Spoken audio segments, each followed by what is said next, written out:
성도는 좋은 열매를 맺어야 합니다. 다시 한번 10절에서 11절 말씀을 읽어보도록 하겠습니다. 너희는 그의 포도밭에 가서 파괴하라. 그러나 완전히 파멸하지는 말고 가지들만 꺾어라. 그들은 이미 여호와의 것이 아니다. 이스라엘의 집과 유다의 집이 내게 심히 신실하지 못했다. 여호와의 말이다. 10절에서 너희는 예루살렘을 심판하는 도구로 세워진 바벨론 나라를 의미합니다. 그런데 하나님께서는 바벨론 군대에게 완전히 파멸하지 말고 그 가지들만 꺾어라 라고 지시하고 계십니다. 여기서 가지는 원어로 보더라도 포도나무 덩굴이란 의미로 포도나무 가지를 말하고 있습니다. 포도나무 가지만 꺾으라는 것은 열매를 맺지 못하게 하기 위해서이죠. 여러분 잘 아시다시피 모든 과일나무의 열매는 가지에서 열리죠. 과일나무의 열매가 열리면 보기에도 아주 좋고 풍성해 보이죠. 하지만 열매가 없는 나무와 많이 비교가 됩니다.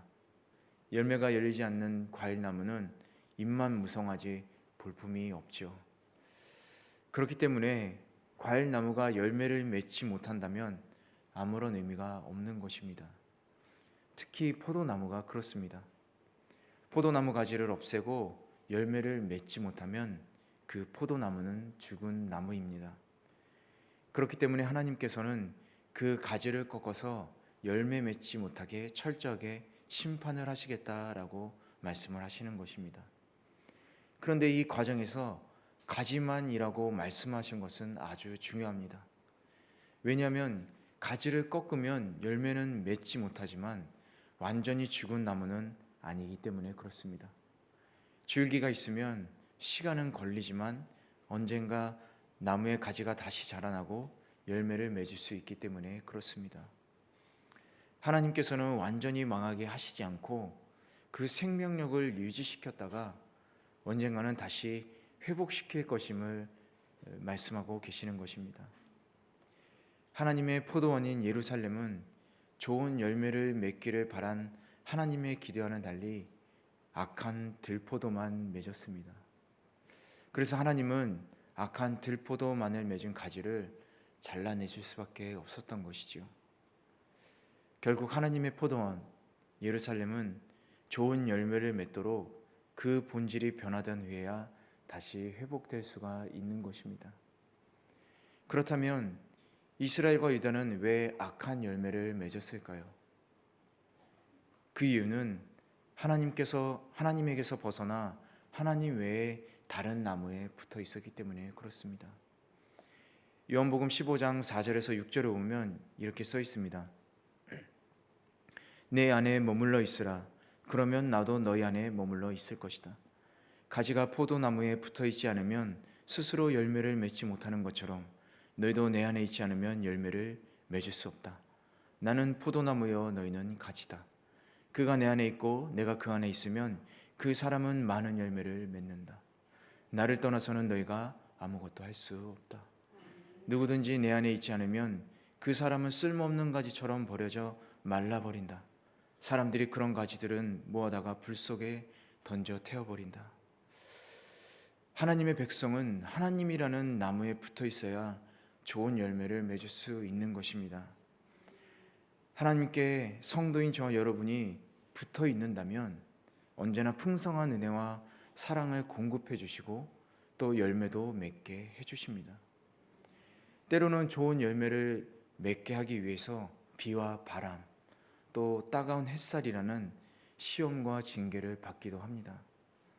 그러나 이런 과정을 거부하면서 스스로 열매를 맺길 원하고 또 하나님의 말씀의 수액이 아닌 세상과 우상의 수액을 찾으면 악한 열매를 맺어 가지가 꺾이는 심판을 받게 되는 것이죠. 오늘 말씀을 통해서 오늘을 사는 성도들인 저와 여러분이 얻을 수 있는 교훈은 성도가 하나님께서 원하시는 좋은 열매가 아니라 악한 열매를 맺으면 다시 열매를 맺지 못하게 가지가 꺾일 수 있다라는 사실입니다. 성도가 타락하여 좋은 열매가 아니라 악한 열매만 맺게 된다면 하나님은 단호하게 그 가지를 잘라내어 버리실 것입니다. 우리는 이 사실을 이스라엘의 역사를 통해서 분명히 확인할 수가 있습니다. 그러므로 우리는 하나님께서 기대하시는 좋은 열매를 맺기 위해서 우리 각자가 항상 영적으로 깨어서 하나님의 말씀에 순종하는 삶을 살아야 하겠습니다. 또한 우리 가운데서 악한 요소가 발견되면 지체 없이 제거해 나가야 할 것입니다. 그것이 성도인 저와 여러분이 하나님께서 기뻐하시는 열매를 맺으며 하나님의 영광스러운 보호와 그리고 인도하심 가운데 든든하게 설 수 있는 길이기 때문에 그렇습니다. 여러분, 하나님께서는요, 우리에게 열매 맺으라고 하지 않으셨습니다. 내 안에 거하라. 그러면 자연히 열매를 맺을 것이다. 이렇게 말씀하십니다. 그냥 주님 안에 거하면 좋은 열매를 맺을 수 있는 것이죠. 오늘 이 시간 이후로는 단지 주님 안에 거하시기를 바랍니다. 그리고 그 안에서 주님의 말씀의 수액을 마시면서 완전한 포도나무가 되시기를 바랍니다.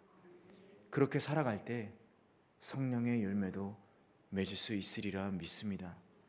항상 좋은 열매를 맺는 동경오늘교회 성도 여러분 되시기를 주님의 이름으로 축원합니다. 12절에서 14절 말씀 함께 읽어보도록 하겠습니다. 시작.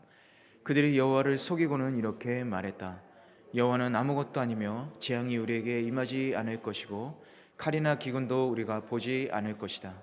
예언자들은 바람이다. 말씀이 그들 가운데 있지 않으니 그러한 일은 그들이나 당할 것이다. 그러므로 만군의 하나님 여호와께서 이렇게 말씀하셨다.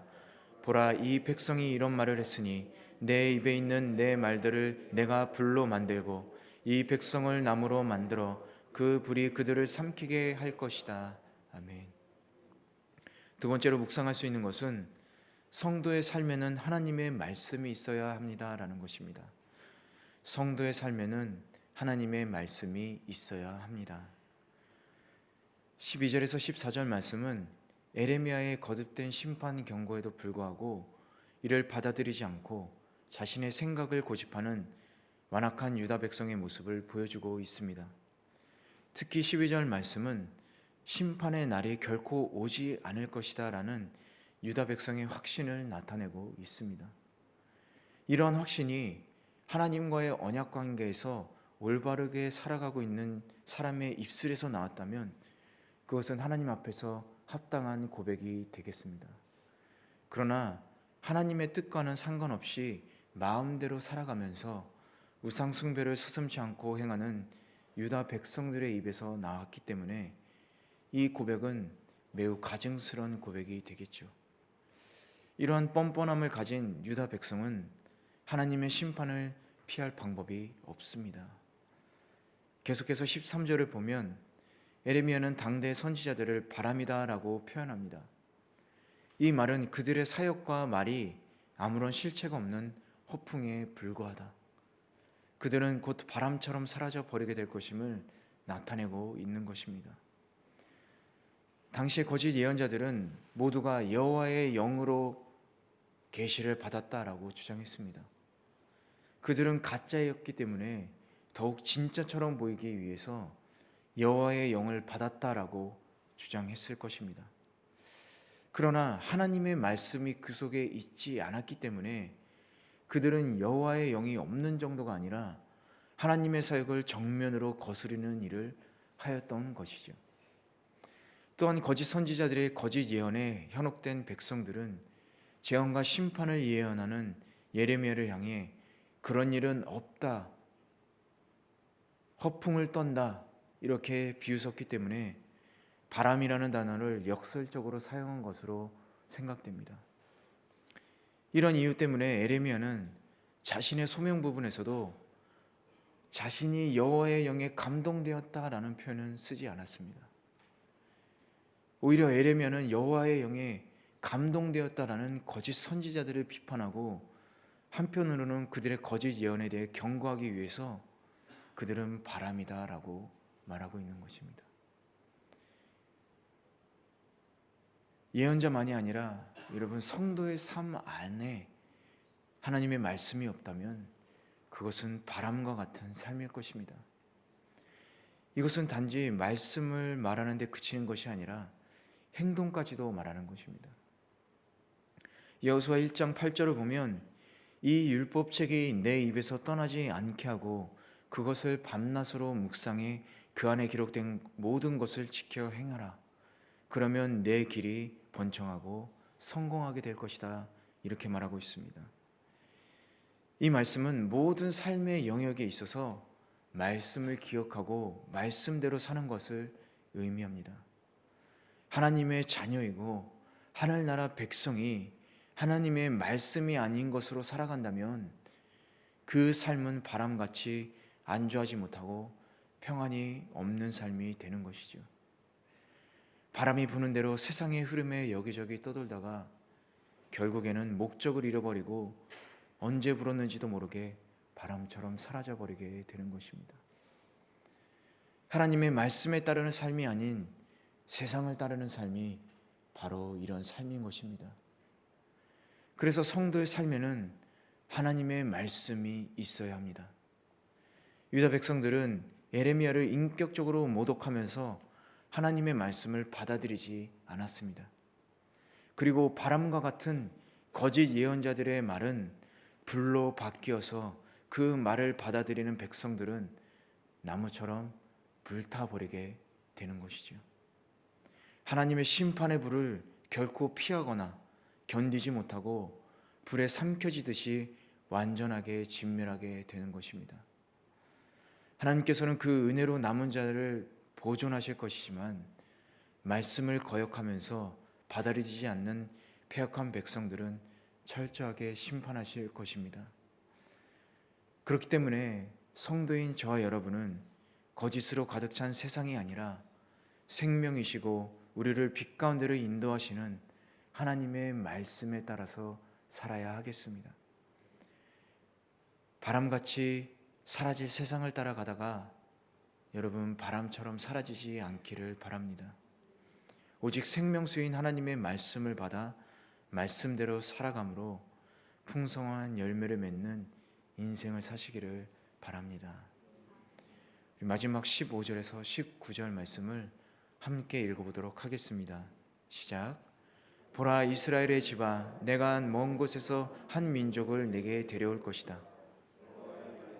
그들은 강하고 오랜 역사를 가진 민족이다. 내가 그들의 언어를 알지 못하고 그들이 무슨 말을 하는지 내가 알지 못한다. 그들의 화살통은 열린 무덤 같고 그들은 모두 강한 용사다. 그들은 내 추수와 내 양식을 먹어치우고 내 아들들과 딸들을 먹어치우며 내 양떼와 소떼를 먹어치우고 내 포도나무와 무화과나무를 먹어치울 것이다. 그들은 내가 의지하는 요새화된 성읍들을 칼로 파괴시킬 것이다. 그러나 그때도 내가 너희를 완전히 파멸하지는 않을 것이다. 여호와의 말이다. 왜 우리 하나님 여호와께서 우리에게 이 모든 일을 하셨는가? 라고 너희 백성이 물을 때 너는 그들에게 이렇게 말하여라. 너희가 나를 저버리고 너희 땅에서 이방신들을 섬긴 것처럼 너희가 이제 너희 땅이 아닌 곳에서 이방 사람들을 섬길 것이다. 아멘. 마지막으로 묵상할 수 있는 것은 죄로 인해 양심이 굳으면 다시는 죄를 깨달을 수 없다라는 것입니다. 죄로 인해 양심이 굳으면 다시는 죄를 깨달을 수 없다라는 것입니다. 15절에 한 민족이라는 것은 하나님께서 보내실 바벨론을 의미합니다. 그들은 다른 언어를 사용하였고 강한 민족이었고 그들의 화살통은 열린 무덤에 비유될 정도로 죽음을 몰고 오는 무자비한 자들이었습니다. 하나님은 그들의 힘을 유다를 징계하시는데 사용하십니다. 세상의 모든 주권을 가진 하나님은 나라의 크고 작고 강하고 약하고를 떠나서 하나님의 뜻에 따라 나라를 일으키시기도 하시고 무너뜨리기도 하시고 또 쓰시기도 하십니다. 마지막 19절은 유다가 자신들이 이방 사람들에게 당한 이 비참한 일에 대하여 에레미야에게 질문하는 상황을 가정한 것입니다. 왜 우리 하나님 여호와께서 우리에게 이 모든 일을 하셨는가? 여러분, 이 질문의 의미를 아시겠습니까?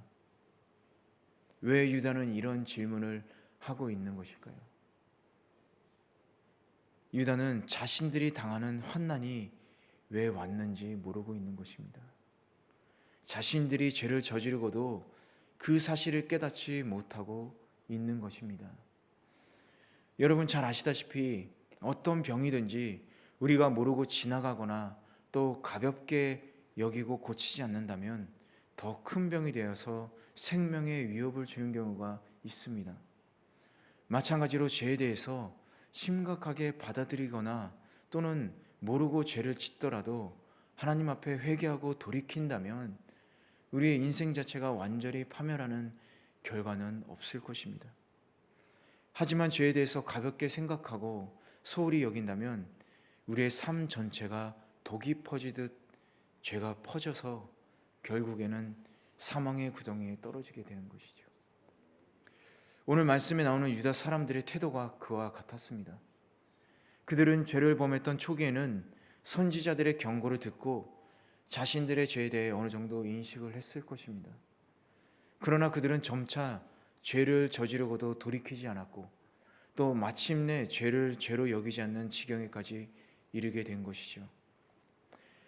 하나님께서 금하신 온갖 불경한 일, 불의한 일, 음란한 일을 저지르고도 하나님께 예배만 드리면 자신들이 해야 할 일은 다 했다고 생각하는 것입니다.